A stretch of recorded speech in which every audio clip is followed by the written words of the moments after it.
நாடாளுமன்ற தேர்தல், உள்ளாட்சி தேர்தல்லாம் தாவேக்காவுடைய கூட்டணின்னு சொல்லி காங்கிரஸ் பகிரங்கமா அறிவிச்சிருக்காங்க. போட்டாதுக்கு கவலை இல்லை. எங்க 5 பேரை வச்சுக்கிட்டே வச்சு இவங்க எப்படி வளர முடியும்?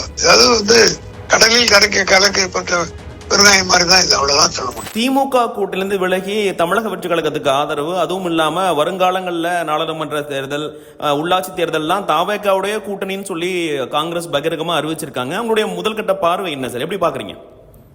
போட்டாதுக்கு கவலை இல்லை.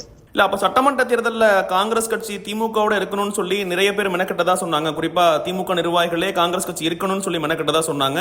இப்போ பழமொழிகள் சொன்னாங்க, எவ்வளவுதான் நீங்க கூப்பிட்டு வச்சாலும் போனோன்றவங்கள கட்டு போட்டு பூந்து ரூம்குள்ள பூட்டி வச்சிருந்தாலும் அப்ப பூட்டு உடச்சிட்டு போவான்னு சொல்லுவாங்க இல்லையா?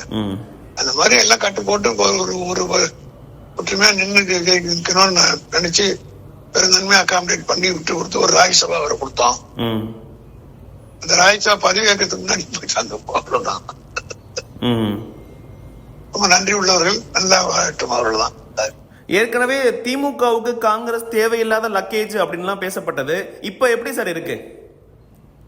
நாங்க இப்போ இதை பத்தி நாங்க தலைவர் சொல்லிட்டாரு, நாங்கள் சிறப்பான எதிர்கட்சியா செயல்படுவோம். காங்கிரஸ் போனதை பத்தி எந்த வருத்தமும் இல்ல, எங்களுக்கு எந்த வருத்தமும் இல்ல. இதெல்லாம் கடந்த காலத்தில் நாங்கள் பார்த்தவர்கள் தான்.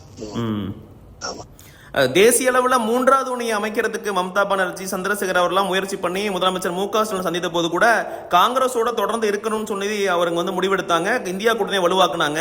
இப்போ இந்த இந்தியா கூட்டணியில தொடர்ந்து திமுக பயணிக்குமா, இல்ல வேற ஏதாவது முடிவெடுக்கிறதுக்கு வாய்ப்பு இருக்கு? கூட்டணி இல்லையே, புடிச்சு போச்சு. இங்கே நாங்க சொன்னதே மதசார்பற்ற முற்போக்கு கூட்டணி தான் சொன்னோம். இந்தியா கூட்டணி இந்த தேர்தலில் அப்படிதான் நினைப்போம். இந்தியா கூட்டணின்ற வார்த்தை இந்த தேர்தல் எங்கேயுமே பயன்படுத்தலையே. மதசார்பற்ற முற்போக்கு கூட்டணி தான் சொல்லியிருக்கோம். இப்ப காங்கிரஸ் தமிழக வெற்றி கழகத்தோட போனதுனால இது காங்கிரஸுக்கு பயன்பெறுமா? காங்கிரஸ் தமிழ்நாட்டில் வளர்வதற்கு தமிழக வெற்றி கழகம் உதவியா இருக்கும்னு நினைக்கிறீங்களா?